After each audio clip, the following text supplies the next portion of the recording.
welcome to another Blue Dinosaur ASMR.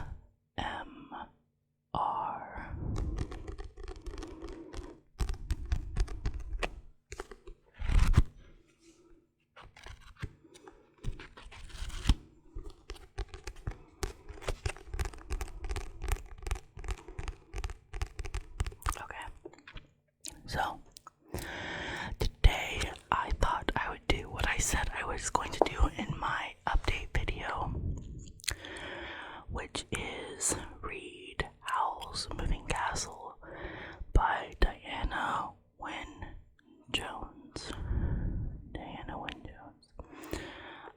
I already read the back in my update video, but I'm going to read it again. In which a witch bewitched the Hatter's daughter, and then some. Sophie lived in the town of Market Chipping, which was an ingery, a land in which anything could happen and often did, especially when the witch of the waste got her dander up, which was often. As her younger sisters set out to seek their fortunes, Sophie stayed in her father's hat shop, which proved most unadventurous until the witch of the waste came in to buy a bonnet, but was not pleased, which is why she turned Sophie into an old lady, which was spiteful witchery. Now Sophie must seek her own fortune, which means striking a bargain with the lecherous wizard Howl, which means entering his ever-moving castle, taming a blue fire demon, and meeting the witch of the waste head-on, which was more than Sophie bargained for. So, I have not yet read this book. It's on my TBR list. I am planning on making a TBR list video on my vlog channel, my personal channel, if you guys would like to check that out. My personal channel is, I haven't made the video yet. But anyway, let's see. I absolutely adore the Studio Ghibli film, Howl's Moving Castle. And I wanted to read the book because I heard it's worth reading because there are a lot of differences. So, we're going to read chapter 1 today. Maybe chapter 2, depending on how long it is. So yeah, I hope you will enjoy because I have not read it yet either. It's not like I've been reading this book forever and I just picked it up and decided to read it. No, I have not read it yet, and we are going to read it together. Okay, ready?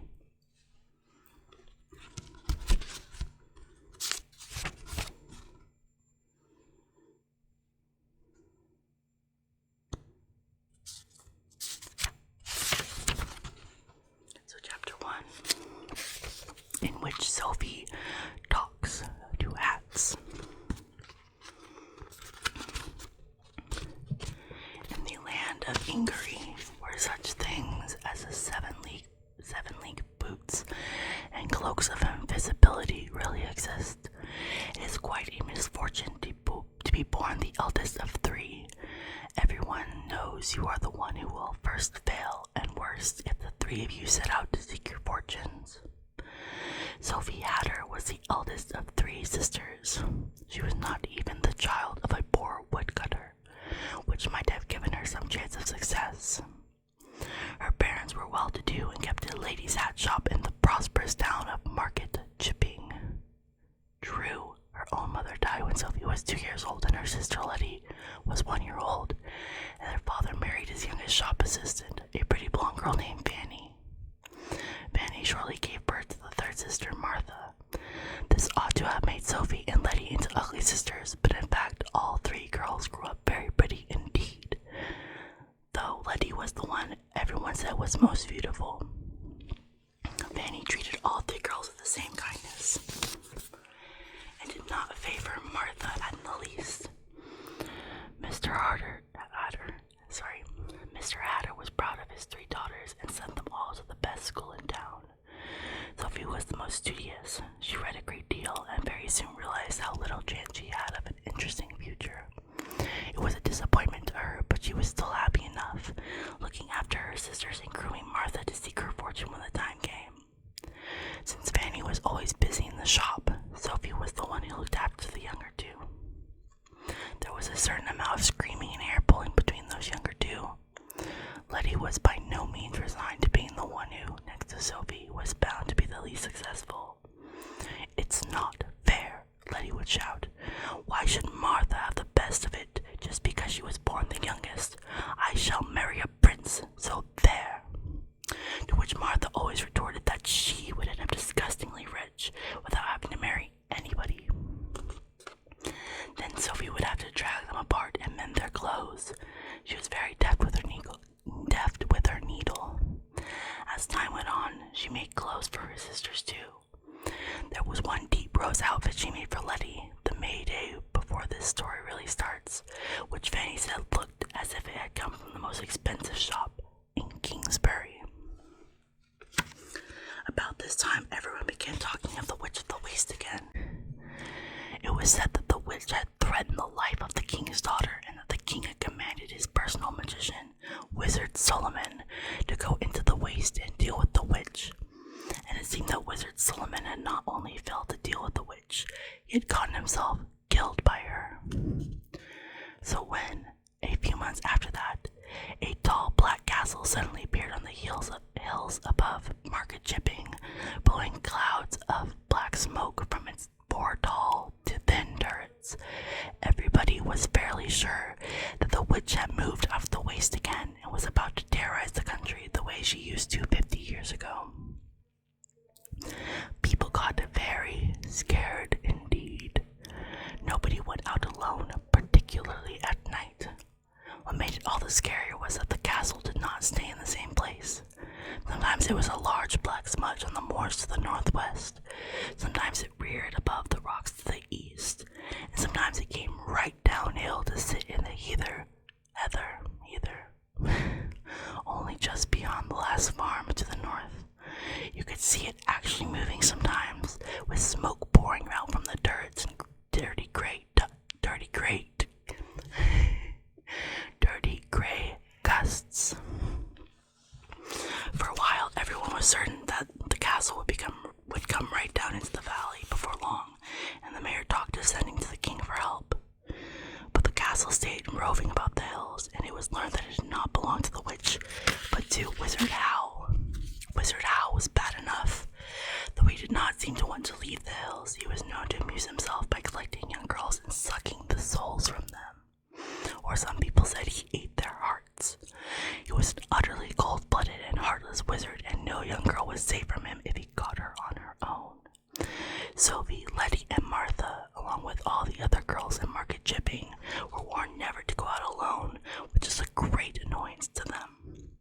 They wondered what use that Wizard Howl found for all the souls he collected. They had other things on their minds before long, however, for Mr. Hatter died suddenly just as Sophie was old enough to leave school for good. It then appeared that Mr. Hatter had been altogether too proud of his daughters. The school fees he had been paying had left the shop with quite heavy debts. When the funeral was over, Fanny sat down in the parlor of the house next door to the shop and explained the situation. "You'll all have to leave that school, I'm afraid," she said. "I've been doing sums back and forth and sideways, and the only way I can see to keep the business going and take care of the 3 of you is to see you all settled in a promising apprenticeship somewhere. It isn't practical to have you all in the shop. I can't afford it. So this is what I've decided. Letty first." Letty looked up, glowing with health and beauty, which even sorrow and black clothes could not hide. "I want to go on learning," she said. "You shall, love," said Fanny. "I've arranged for you to be apprenticed to Cesare's, the pastry cook in Market Square. They have a name for treating their learners like kings and queens, and you should be very happy there, as well as learning a useful trade. Mrs. Cesare is a good customer and a good friend, and she's agreed to squeeze you in as a favor." Letty laughed in the way that showed she was not at all pleased. "Well, thank you," she said. "Isn't it lucky that I like cooking?" Fanny looked relieved. Letty could now be awkwardly strong-minded at times. "Now, Martha," she said, "I know you're full young to go out to work, so I've thought round for something that would give you a long, quiet apprenticeship and go on being useful to you, whatever you decide to do after that. You know my old school friend Annabelle Fairfax. Martha, who was slender and fair, fixed her big gray eyes on Fanny almost as strong-mindedly as Letty. You mean the one who talks such a lot, she said. Isn't she a witch? Yes, with a lovely house and clients all over the folding valley, Fanny said eagerly. She's a good woman, Martha. She'll teach you all she knows and very likely introduce you to grand people she knows. In Kingsbury, you'll be all set up for life when she's done with you. She's a nice lady, Martha conceded. All right. Sophie, listening, felt that Fanny had worked everything out just as it should be.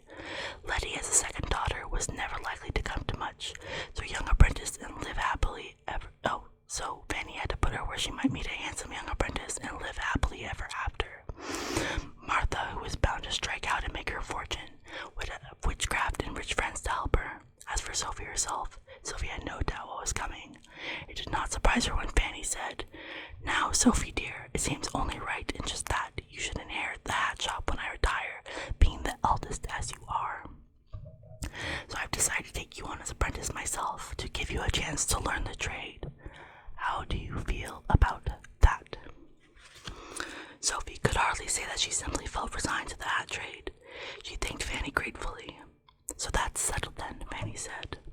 The next day, Sophie helped Martha pack her clothes in a box, and the morning after that they all saw her off in the carrier's cart, looking small and upright and nervous. For the way to the upper folding where Mrs. Fairfax lived lay over the hills past Wizard Howl's moving castle. Martha was understandably scared. She'll be all right, said Letty. Letty refused all help with the packing. When the carrier's cart was out of sight, Letty crammed all her possessions into a pillowcase and paid the neighbor's boot boy 6 pence to wheel it in a wheelbarrow to Cesari's in Market Square. Letty marched behind the wheelbarrow looking much more cheerful than Sophie expected. Indeed, she had the air of shaking the dust of the hat shop off her feet. The boot boy brought back a scribbled note from Letty, saying she had put all her things in the girls' dormitory and Cesari seemed great fun. A week later, the carrier brought a letter from Martha to say that Martha had arrived safely and that Mrs. Fairfax was a great dear and uses honey with everything. She keeps bees. That was all Sophie heard of her sisters for quite a while, because she started her own apprenticeship the day Martha and Letty left. Sophie, of course, knew the hat trade quite well already. Since she was a tiny child, she had run in and out of the big work shed across the yard, where the hats were damped and molded on blocks, and flowers and fruit and other trimmings were made from wax and silk. She knew the people who worked there. Most of them had been there when her father was a boy. She knew Bessie, the only remaining shop assistant. She knew the customers who bought the hats and the man who drove the cart which fetched raw straw hats in from the country to be shaped on the blocks in the shed. She knew the other suppliers and how you made felt for winter hats.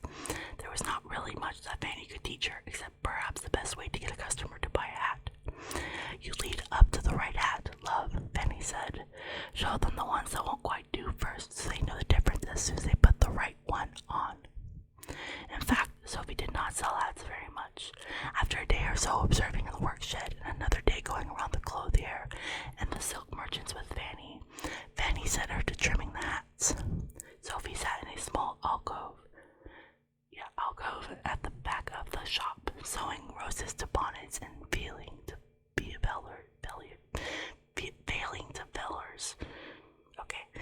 velours, I think, lining all of them with silk and arranging wax, fruit, and ribbons stylishly on the outsides. She was good at it. She quite liked doing it, but she felt isolated and a little dull.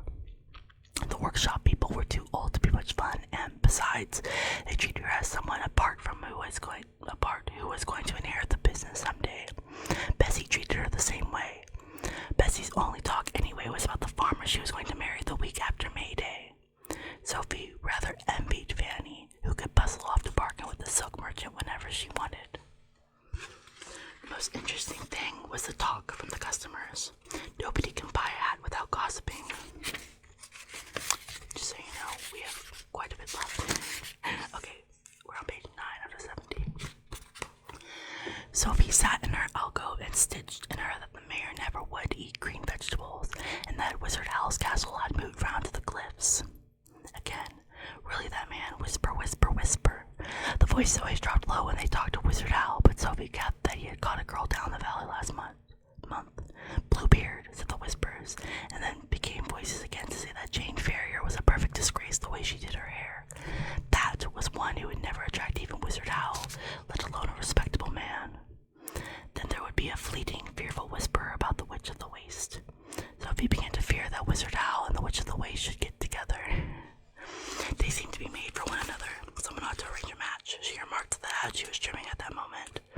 But by the end of the month, the gossip in the shop was already about Letty. Cesari's, it seemed, was packed with gentlemen from morning to night, each one buying quantities of cakes and demanding to be served by Letty. She had had 10 proposals of marriage, ranging in quality from the mayor's son to the lad who swept the streets, and she had refused them all, saying she was too young to make up her mind yet. I call that sensible of her, Sophie said to a bonnet she was pleating silk into. Fanny was pleased with this news. I knew she'd be all right, she said happily. It occurred to Sophie that Fanny was glad Letty was no longer around. Letty's bed for custom, she told the bonnet, pleating away at mushroom-colored silk. She would make even you look glamorous, you dowdy old thing. Other old ladies looked at Letty in despair. Sophie talked to hats more and more as weeks went by. There was no one else much to talk to. Fanny was out bargaining or trying to whip up custom much of the day, and Bessie was busy serving and telling everyone her wedding plans. Sophie got into the habit of putting each hat on its stand as she finished it, where it sat looking almost like a head without a body, and pausing while she took the hat told the hat what the body under it ought to be like. She flattered the hats a bit because you should flatter customers. You have mysterious allure, she told one that was all failing with hidden twinkles. To a wide creamy hat with brooches on the brim, she said, you are going to marry money. And to a caterpillar green straw with a curly green feather, she said, you are young as a spring leaf. She told pink bonnets that they had dimpled charm and smart hats trimmed with velvet that they were witty. She told the mushroom-pleated bonnet, you have a heart of gold and someone in a high position will see it and fall in love with you. This is because she was sorry for that particular bonnet. It looked so fuzzy and plain. Jane Ferrier came to the shop next day and bought it. Her hair did look a little strange, Sophie thought, peeping out of her alcove, as if Jane had wound it round a row of pokers. It seemed a pity she had chosen that bonnet, but everyone seemed to be buying hats and bonnets around then.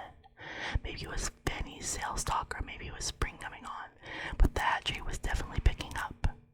Fanny began to say a little guiltily, I think I shouldn't have been in such a hurry to get Martha and Letty placed out. At this rate we might have managed. There was so much custom as April drew on towards May Day that Sophie had to put on a demure gray dress and help in the shop too. But such was the demand that she was hard at trimming hats in between customers, and every evening she took them next door to the house, where she worked by lamplight far into the night in order to have hats to sell the next day. Caterpillar green hats, like the one the mayor's wife had, were much called for, and so were pink bonnets. Then, the week before May Day, someone came in and asked for one with mushroom pleats, like the one Jane Ferrier had been wearing when she went off with the Count of Cataract. That night, as she sewed, Sophie admitted to herself that her life was rather dull. Instead of talking to the hats, she tried each one on as she finished it, and looked in the mirror. This was a mistake. The staid gray dress did not suit Sophie, particularly when her eyes were red-rimmed with sewing, and since her hair was a reddish straw color. Neither did caterpillar green nor pink. The one with mushroom pleats simply made her look dreary, like an old maid, said Sophie. Not that she wanted to race off with counts like Jane Ferrier, or even fancied half the town offering her marriage like Letty. But she wanted to do something. She was not sure what, that had a bit more interest to it than simply trimming hats. She thought that she would find time next day to go and talk to Letty. But she did not go. Either she could not find the time, or she could not find the energy, or it seemed a great distance to Market Square, or she remembered that on her own she was in danger from Wizard Howl. Anyway, every day it seemed more difficult to go and see her sister. It was very odd. Sophie had always thought that she was nearly as strong-minded as Letty. Now she was finding that there was something she could only do when there were no excuses left. This is absurd, Sophie said. Market Square is only 2 streets away if I run. And she swore to herself that she would go round to Cesari's when the hat shop was closed for May Day. Meanwhile, a new piece of gossip came into the shop. The king had quarreled with his own brother, Prince Justin, it was said, and the prince had gone into exile. Nobody quite knew the reason for the quarrel, but the prince had actually come through market shipping in disguise a couple of months back, and nobody had known. The Count of Cataract had been sent by the king to look for the prince, when he happened to meet Jane Ferrier instead. Sophie listened and felt sad. Interesting things did seem to happen, but always to somebody else. Still, it would be nice to see Letty. May Day came. Merrymaking filled the streets from dawn onward. Fanny went out early, but Sophie had a couple of hats to finish first. Sophie sang as she worked. After all, Letty was working too. Cesari's was open till midnight on holidays. I shall buy one of their cream cakes, Sophie decided. I haven't had one for ages. She watched people crowding past the window in all kinds of bright colors, people selling souvenirs, people walking on stilts, and felt really excited. But when she at last put a gray shawl over her gray dress and went out into the street, Sophie did not feel excited. She felt overwhelmed. There were far too many people rushing past, laughing and shouting, far too much noise and jostling. Sophie felt as if the past months of sitting and sewing had turned her into an old woman or a semi-invalid. She gathered her shawl around her and crept along close to the houses, trying to avoid being trodden on by people's best shoes or being jabbed by elbows and trailing silk sleeves. When there came a sudden volley of bangs from the overhead somewhere, Sophie thought she was going to faint. She looked up and saw Wizard Howl's castle right down on the hillside above the town, so near it seemed to be sitting on the chimneys. Blue flames were shooting out on all four of the castle's turrets, bringing balls of blue fire with them that exploded high in the sky, quite horrendously. Wizard Howl seemed to be offended by May Day, or maybe he was trying to join in his own fashion. Sophie was too terrified to care. She would have gone home, except that she was halfway to Cesari's by then, so she ran. What made me think I wanted life to be interesting? She asked as she ran. I'd be far too scared. It comes of being the eldest of 3. When she reached Market Square, it was worse, if possible. Most of the inns were in the square. Crowds of young men swaggered beerily to and fro, trailing cloaks and long sleeves and stamping buckled boots they would never have dreamed of wearing on a working day, calling loud remarks and accosting girls. The girls strolled in fine pairs, ready to be accosted. It was perfectly normal for May Day, but Sophie was scared of that too. And when a young man in a fantastical blue and silver costume spotted Sophie and decided to accost her as well, Sophie shrank into a shop doorway and tried to hide. The young man looked at her in surprise. It's all right, you little gray mouse, he said, laughing rather pityingly. I only want to buy you a drink. Don't look so scared. The pitying look made Sophie utterly ashamed. He was such a dashing specimen too, with a bony, sophisticated face, really quite old, well into his 20s, and elaborate blonde hair. His sleeves trailed longer than any in the square, all scalloped edges and silver insets. Oh no, thank you, if you please, sir, Sophie stammered. I'm on my way to see my sister. Then by all means do so, laughed this advanced young man. Who am I to keep a pretty lady from her sister? Would you like me to go with you, since you seem so scared? He meant it kindly, which made Sophie more ashamed than ever. No, thank you, sir, she gasped and fled away from him. He wore perfume too. The smell of hyacinths followed her as she ran. What a courtly person, Sophie thought, as she pushed her way between the little tables outside Cesari's. The tables were packed. Inside was packed and as noisy as the square. Sophie located Letty among the line of assistants at the counter because of the group of evident farmers' sons leaning their elbows on it to shout remarks at her. Letty, prettier than ever and perhaps a little thinner, was putting cakes into bags as fast as she could go, giving each bag a little twist, a deft little twist, and looking back under her own elbow with a smile and an answer for each bag as she twisted. There was a great deal of laughter. Sophie had to fight her way through to the counter. Letty saw her. She looked shaken for a moment, then her eyes and her smile widened and she shouted, Sophie, can I talk to you? yelled. "Somewhere," she shouted a little helplessly as a large, well-dressed elbow jostled her back from the counter. "Just a moment," Letty screamed back. She turned to the girl next to her and whispered. The girl nodded, grinned, and came to take Letty's place. "You'll have to have me instead," she said to the crowd. "Who's next?" "But I want to talk to you, Letty," said one of the farmer's sons. "Talk to Carrie," Letty said. "I want to talk to my sister." Nobody really seemed to mind. They jostled Sophie along to the end of the counter, where Letty held up a flap and beckoned and told her not to keep Letty all day. When Sophie had edged through the flap, Letty seized her wrist and dragged her into the back of the shop to a room surrounded by rack upon wooden rack, each one filled with rows of cakes. Letty pulled forward 2 stools. "Sit down," she said. She looked into the nearest rat in an absent-minded way and handed Sophie a cream cake out of it. "You may need this," she said. Sophie sank onto the stool, breathing the rich smell of cake and feeling a little tearful. "Oh, Letty," she said, "I'm so glad to see you." "Yes, and I'm glad you're sitting down," said Letty. "You see, I'm not Letty. I'm Martha." Okay, what? I was not ready for that. Okay, so that was chapter 1 of Howl's Moving Castle. I actually really enjoyed it. I didn't know that she had 2 sisters instead of 3.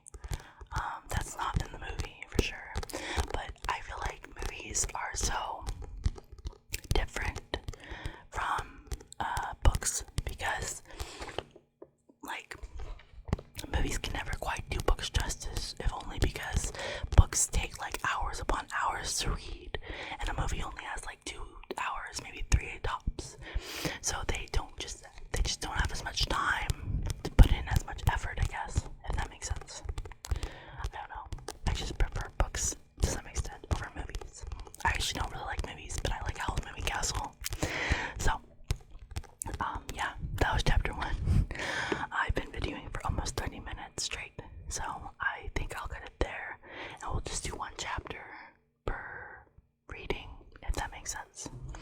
So, I hope you have a great night, or day, or evening, or afternoon. Have a great day, and remember that you are loved, you are appreciated,